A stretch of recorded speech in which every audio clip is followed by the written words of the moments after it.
Hello and welcome to LabRide. Today I'm going to show you how to make wax cloth bags such as these that are surprisingly waterproof. So these will even carry water over, let's say, short distances. It's not quite on the level of a water bottle or anything, but it's certainly more than enough to keep your iron rations, your trail mix, your fire kit, or anything you don't want to get wet, dry in rainy weather.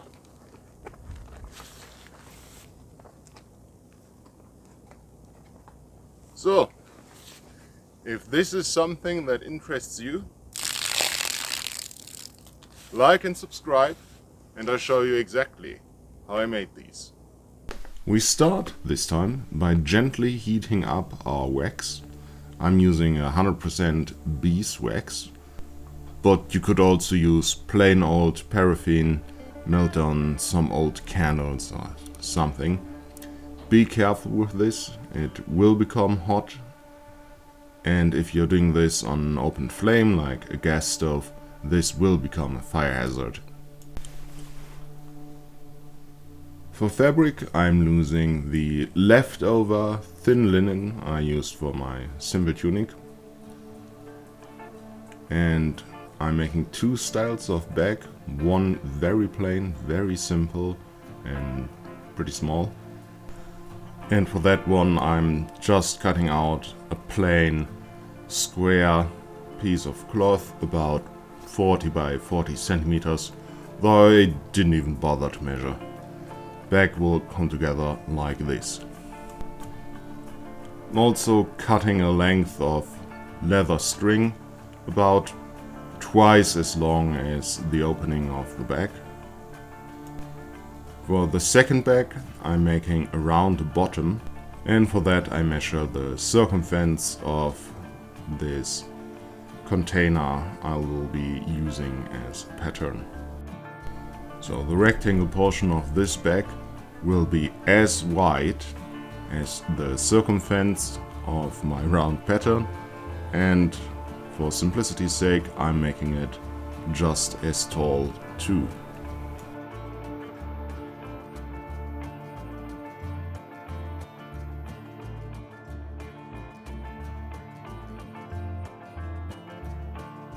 And for the bottom of the bag I'm using my pattern to cut out a round piece, and I'm going fairly wide around this pattern here, so I've got a bit of extra bottom material to work with. This will come in handy when we're sewing this together. You need about a centimeter width of fabric for the seam. And the sewing machine, I'm using some kind of mystery thread in beige.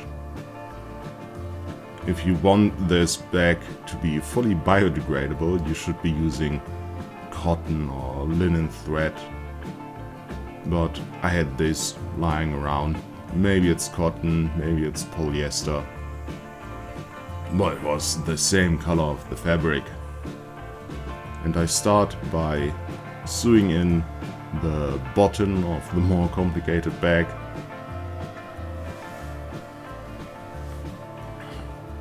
With a simple linear stitch, go back and forth at the beginning and the end to secure the stitches,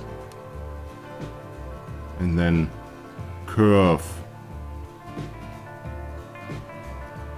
the square part of the bag around the round bottom as you go. Then hopefully it matches the circumference of your circle really well.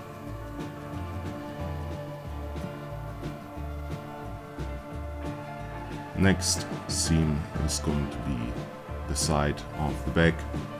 Simple linear stitch. To hem this in, this time I'm not doing a zigzag pattern. I am folding the seams over once.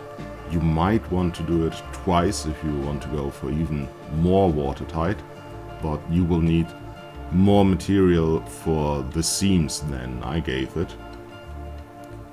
And what this will do, it will not only secure the edges of the fabric from unraveling, that won't be much of a problem anyhow once this is drenched in wax, but it will create a fold at all the edges that will melt together nicely and become watertight.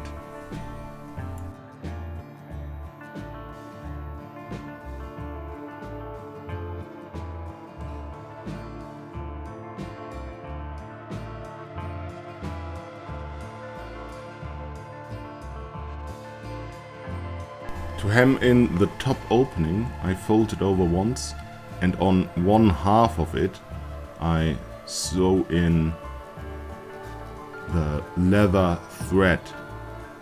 This will become the string to close this up. And this is not a pulled string, so I don't want it to go all the way around. I just want it to go halfway around.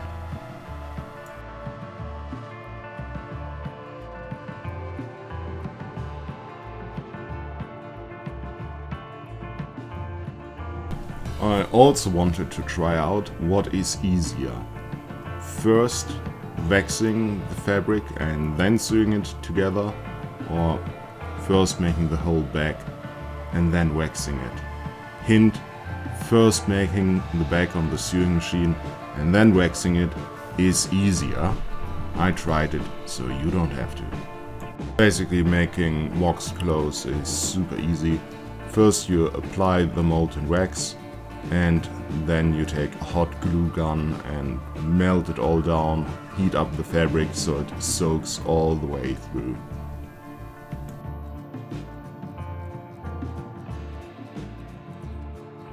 And we are repeating the process with the finished back.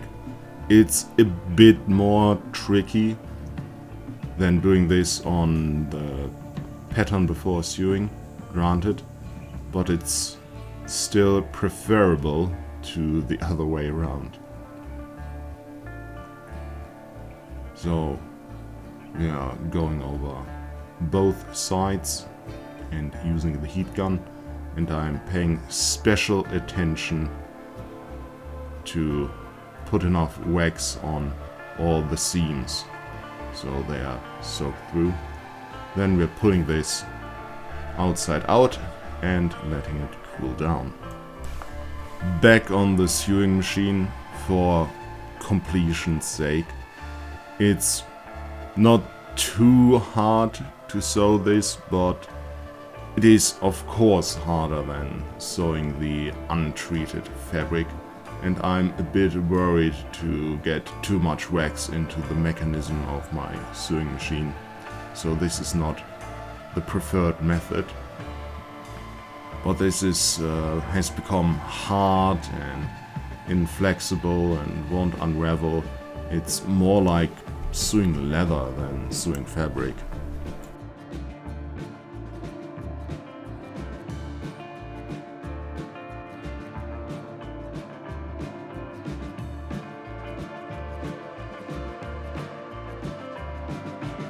This finishes the build, but I wanted to see how watertight this actually is. And the simple flat back holds water well enough. And these are closed by rolling up the top and then binding together the string, creating this round shape. And this will keep it from unrolling. And the more you roll it up, the more watertight it becomes. And this is a little trick I copied from my motorcycle luggage bag. I'm of course testing the other round bottom bag as well. Was worried it would be less watertight because this is a more complicated stitch on the bottom. But actually the opposite is the case. This is almost completely watertight.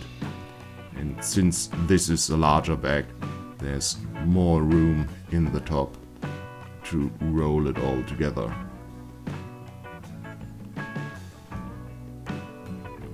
And like this you can even adjust the size to whatever luggage you fit in there and just roll up the bag to fit so it takes up less space. Pretty watertight. And whenever these bags start becoming not watertight anymore, it's easy to fix it up. Just apply heat with the heat gun again, apply more wax as needed.